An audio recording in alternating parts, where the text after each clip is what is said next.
Assalamualaikum warahmatullahi wabarakatuh. Selamat sore. Perkenalkan, nama saya Dominis Harmoko Pandiangan. Saya akan mempresentasikan hasil ujian akhir semester saya eh, tahun ajaran 2024-2025 untuk mata kuliah Logistik Sistem dari Bapak Profesor Dr. Insinyur Agus Purnomo MT. Hari ini saya akan mempresentasikan jawaban dari soal yang diberikan kepada saya.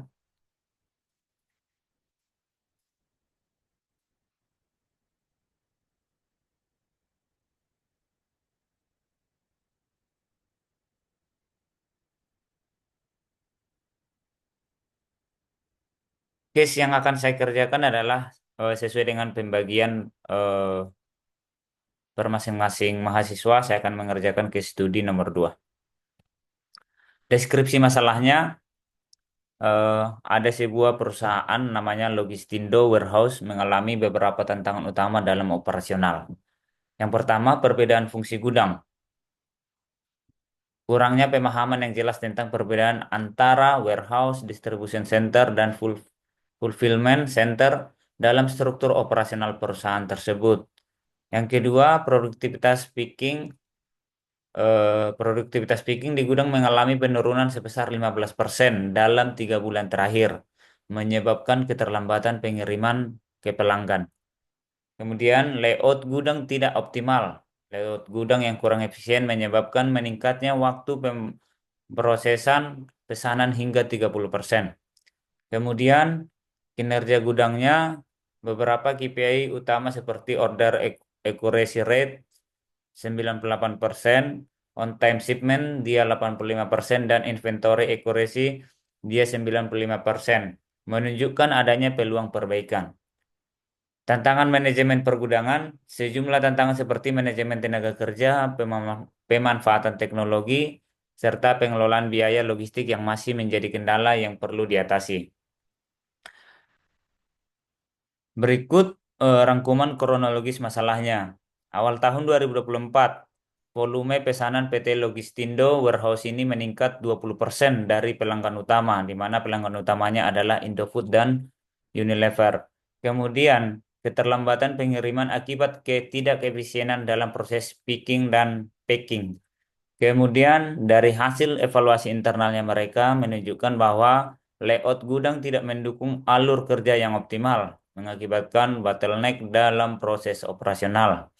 Kemudian, perusahaan mulai mengadopsi sistem WMS atau Warehouse Management System, tetapi implementasinya kurang optimal, menyebabkan sistem tidak digunakan secara efektif. Kemudian, kuartal kedua di tahun 2024, perusahaan mengalami kenaikan biaya operasional hingga 10% disebabkan oleh inefisiensi dalam manajemen tenaga kerja dan penyimpanan barang. Saya akan menyampaikan presentasi saya ini agak singkat karena sesuai dengan waktu hanya 5 menit. Kemudian sesuai dengan pertanyaan yang diberikan, saya akan mencoba menjelaskan antara perbedaan gudang warehouse, distribusi center, dan fulfillment center. Yang pertama, warehouse. Warehouse adalah fasilitas penyimpanan barang pada umumnya dalam jumlah yang besar untuk jangka waktu tertentu. Nah, fungsinya ini lebih ke penyimpanan stok dalam jumlah besar dengan pergerakan barang yang lebih lambat, semacam eh, tempat penyimpanan dalam bahasa sederhananya. Yang perlu dilakukan di sini untuk terkait dengan warehouse ini karena tadi layoutnya yang tidak baik, maka perlu dilakukan penataan layout gudang sampai dengan ke manajemen gudangnya itu sendiri. Yang terkait dengan manajemen gudang ini di dalamnya terdapat aturan, terdapat standarisasi kompetensi dari SDM-nya juga. Kemudian distribution center atau kita singkat DC. Distribution center berfungsi sebagai pusat distribusi yang mengelola barang untuk dikirim ke berbagai tujuan dalam waktu singkat. DC biasanya digunakan untuk menerima barang dari berbagai supplier, menyortir dan mendistribusikannya ke lokasi lain seperti retail atau pelanggan akhir. Jadi distribution center ini semacam eh, titik kumpul sebelum ke end user. Jadi distribution center ini nanti akan menjadi tempat sebelum dilakukan pengantarannya kepada customernya gitu. Tetapi dia bukan gudang, dia hanya tempat sementara aja, tempat penampungan dari misalnya dari gudang di drop ke distribution center, dari distribution center ini nantilah baru dibagi-bagi ke end usernya atau ke customernya kita itu nanti. Kemudian yang perlu dilakukan di sini terkait dengan eh, kasus yang ada tadi atau dalam permasalahan yang tadi, eh, SOP pekerjaan di desa ini perlu diperbaiki dan SDM yang bekerja harus lebih kompeten. SOP-nya ini akan sangat berpengaruh terhadap kecepatan atau pola kerja yang ada di desa itu tersendiri. Kemudian SDM yang bekerja lebih kompeten. Kompeten ini artinya eh, mampu melakukan pekerjaan sesuai dengan aturan yang telah diberikan, kemudian mampu menyesuaikan dengan teknologi yang ada di dalamnya seperti warehouse management system yang masih kurang efektif diterapkan di dalam perusahaan yang kita bahas pada hari ini.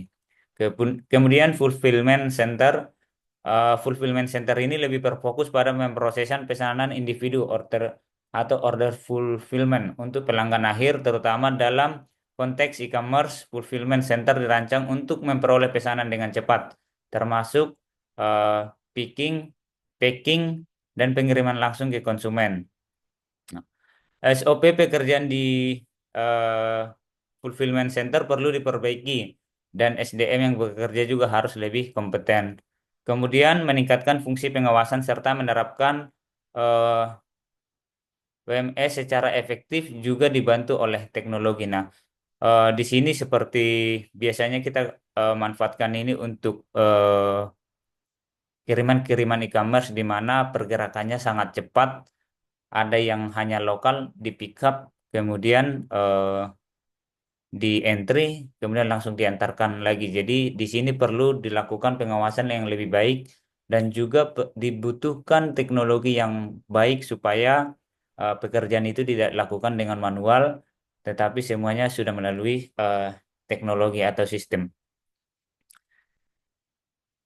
Kemudian strategi peningkatan produktivitas eh, picking karena tadi mengalami produktivitas picking di gudang mengalami penurunan sebesar 15% dalam 3 bulan terakhir. Nah, ini picking ini istilahnya dalam bahasa sederhananya adalah proses pengambilan barang itu. Bisa diambil untuk diantarkan atau bisa diambil untuk dikirim atau diteruskan ke kota selanjutnya. Nah, faktor penyebab penurunan produktivitas picking ini yang pertama layout gudang yang tidak optimal. Misalnya orang ada mengorder kiriman A misalnya, kiriman A tetapi karena layout gudangnya itu tidak bagus yang mengakibatkan kadang petugas menjadi lama dalam proses pengambilannya. Ini juga sangat berpengaruh di mana jarak antara lokasi penyimpanan dan area pickingnya yang terlalu jauh akan sangat menyulitkan atau menambah waktu dalam melakukan picking tersebut. Kemudian kurangnya pelatihan karyawan. Karyawan tidak terlatih dengan baik dalam menggunakan sistem WMS atau teknik picking yang efisien. Nah, di dalam WMS ini, warehouse management system ini kan kita diajari cara menata barang, artinya mana yang perlu dilakukan di gudang paling ujung, mana yang perlu ditempatkan di gudang paling depan, misalnya itu eh, seharusnya diikuti dengan warehouse management system. Kemudian teknik pickingnya seperti apa? Artinya teknik-teknik yang digunakan harus eh, lebih bagus. Misalnya untuk barang-barang yang berada di rak yang paling atas, maka alat yang digunakan apa? Eh, Kemudian barang-barang yang berat, berarti ketika ada pesanan harus menyiapkan apa? Misalnya forklift atau semacamnya. Kemudian tingkat stok yang tidak akurat. Nah, ini juga kalau stoknya di sistem misalnya ada 10 orang pesan 12. Orang pesan 10. Padahal eh, setelah dicek fisiknya hanya eh, 8 misalnya, sehingga mengakibatkan ada dua yang kekurangan. Ini juga sangat berpengaruh dengan efektivitas atau produktivitas proses picking itu sendiri. Strateginya yang bisa kita lakukan adalah membuat SOP operasional untuk meningkatkan kecepatan dan ketepatan dalam penerimaan, penyimpanan, dan distribusi barang. Jadi kita buat aturannya, kalau barang A tempatnya di sana, kalau barang B tempatnya di sini. Kemudian kita juga eh, apa buat juga aturan untuk menyimpan barang tersendiri itu atau proses penerimanya semuanya harus tercatat di sistem supaya jangan ada misinformasi antara sistem dengan fisik barang. Kemudian penggunaan IoT atau sensor otomatis monitoring kondisi barang bisa juga ini kita gunakan misalnya untuk untuk mengecek suhu untuk menghindari barang yang rusak. Penerapan Lean warehouse management untuk mengurangi aktivitas non produktif, eliminasi sampah dalam proses kerja. Misalnya, ini bisa kita terapkan seperti 5R. Jadi, barang-barang yang tidak penting atau tidak bermanfaat jangan disimpan di gudang lagi, supaya ketika kita beraktivitas tidak mengganggu aktivitas kita. Kemudian, peningkatan sistem barcode atau scanner untuk meningkatkan akurasi proses picking dan shipping itu sendiri. Nah, sistem barcode ini dan scanner ini akan sangat memudahkan kita dalam melakukan pendataan terkait dengan barang-barang yang ada di gudang itu sehingga ketika kita mau melakukan picking itu sendiri, data yang kita pakai itu sudah akurat. Nah, indikator keberhasilannya harusnya tingkat kesalahan pickingnya harus lebih kecil daripada 0,5%. Lead time pemrosesan pesanan berkurang hingga 25%. Kemudian kepatuhan terhadap SOP harus lebih atau di atas 95%. Kemudian yang nanti berakibat pada penurunan komplain pelanggan terkait kesalahan pengiriman hingga di bawah 1%. Yang kedua, strategi peningkatan produktivitas ini. Oh, yang ketiga, evaluasi dan peningkatan warehouse KPI. Yang pertama, analisis KPI yang ada adalah tadi order akurasinya 98% sudah cukup baik sebenarnya, tetapi masih ada ruang untuk meningkatkan akurasi hingga ke 99,5%. Kalau bisa, errornya hanya di bawah 0,5%. Kemudian dengan menggunakan sistem scanning barcode atau RFID-nya. Kemudian on time shipment 85% perlu ditingkatkan karena on time pengirimannya hanya 85%, berarti masih terdapat 15% yang tidak tepat.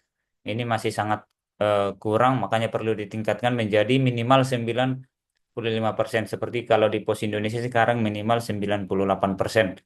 Mengoptimalkan proses picking dan packing serta meningkatkan koordinasi dengan pihak logistik. Nah, di sini dibutuhkan koordinasi yang baik supaya proses pickingnya dan packingnya itu bisa dilakukan dengan baik. Kemudian inventory accuracy 95%. Nah, ini juga perlu ditingkatkan menjadi 98% dengan melakukan stock opening rutin dan menggunakan sistem warehouse management system yang terintegrasi. Ini akan berpengaruh nanti eh, kepada proses picking itu tersendiri. Makanya kalau stok opening-nya tidak baik atau tidak rutin, maka stok yang ada itu bisa saja berbeda dengan sistem yang ada atau data berbeda fisik dengan data yang ada di sistem yang kita miliki. Kemudian rekomendasi perbaikannya adalah eh, kita bisa mengimplementasikan sistem real-time tracking. Eh, ini menggunakan teknologi RFID atau barcode untuk memastikan akurasi inventaris secara real-time. Di zaman sekarang, hampir semua perusahaan logistik sudah pasti menggunakan ini karena tidak mungkin dilakukan lagi pencatatan manual. Karena dengan sistem ini, maka kita akan sangat terbantu. Kemudian, peningkatan koordinasi dengan logistik. memastikan bahwa proses pengiriman terkoordinasi dengan baik antara gudang dan pihak logistik untuk mengurangi keterlambatan. Nah, ini sebenarnya sangat perlu dilakukan ketika pihak logistik atau pengangkutnya sudah mau datang untuk melakukan pengantaran. Kita di bagian warehouse sudah harus siap dalam proses bongkar, dalam penempatan. Begitu juga ketika orang atau pihak logistik mau mempick up logistik dari gudangnya kita sudah harus siap menunjukkan mana barang yang akan segera diangkut dan menghitung jumlahnya dengan baik serta melakukan pendataan. Kemudian pelaporan KPI secara berkala. Nah, membuat dashboard KPI yang dapat diakses oleh manajemen untuk memantau kinerja gudang secara real time dan mengambil tindakan korektif jika diperlukan. Nah, ini yang sangat perlu, misalnya eh, KPI ini bisa kita terapkan dalam eh,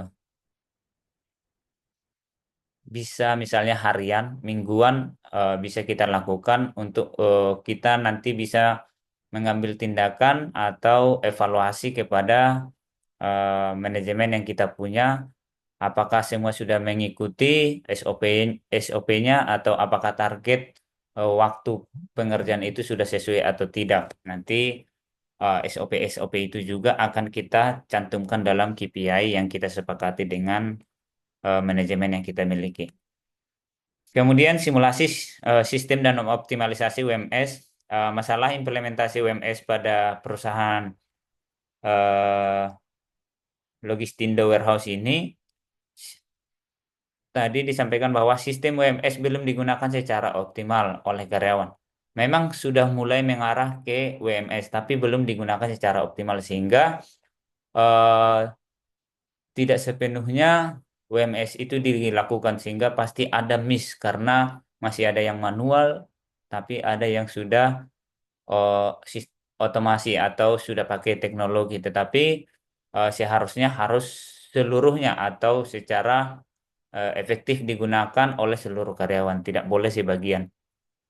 Kemudian kurangnya integrasi UMS dengan perangkat operasional lainnya. Nah, ini yang tadi disampaikan bahwa masih eh, sebagian karyawan yang menggunakan, sebagiannya tidak, sehingga eh, pastilah yang manual ini tidak terintegrasi dengan yang sudah komputerisasi atau sudah tersistem. Kemudian optimalisasi WMS-nya yang pertama kita bisa melakukan pelatihan intensif karyawan. Ini kita bisa menyelenggarakan sesi pelatihan berkala agar semua pengguna memahami cara kerja sistem WMS tersebut. Kadang orang tidak menggunakan karena tidak tahu cara penggunanya dan tidak tahu fungsinya.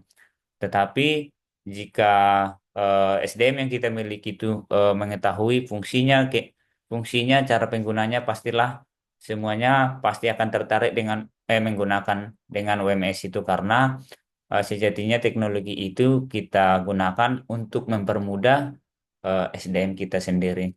Kemudian integrasi dengan perangkat lain, menghubungkan UMS dengan barcode scanner dan IoT untuk meningkatkan efisiensi. Nah, ini tidak ada lagi catat-catat manual, semuanya sudah pakai barcode, kemudian sistem sudah real time. Nah, itu akan sangat membantu kita dengan sistem informasi teknologi yang ada sekarang ini. Kita sebagai manajemen misalnya tidak harus mengecek ke gudang lagi berapa barang A berapa barang B, tetapi dengan sistem yang sudah terintegrasi dengan internet atau sudah real time, kita bisa membukanya dimanapun sesuai dengan izin akses yang diberikan kepada kita. Kemudian simulasi dan uji coba menggunakan simulasi berbasis teknologi untuk mengidentifikasi potensi bottleneck sebelum implementasi penuh. Jadi semua eh, sistem informasi teknologi misalnya atau teknologi informasi itu pasti kita lakukan uji coba dulu atau simulasi di mana kita eh, lakukan itu untuk mengetahui seperti apa prosesnya, kendalanya seperti apa, kemudian kemudahan yang kita peroleh seperti apa atau apa kurangnya dari sistem itu atau apa kelebihannya kita bisa mengetahui nanti dari mulai melakukan simulasi. Kemudian otomatisasi proses menggunakan sistem otomatis dalam manajemen stok dan pelaporan untuk mengurangi kesalahan manusia. Nah, ini sangat penting di mana misalnya barcode-barcode barang itu angkanya rata-rata 16.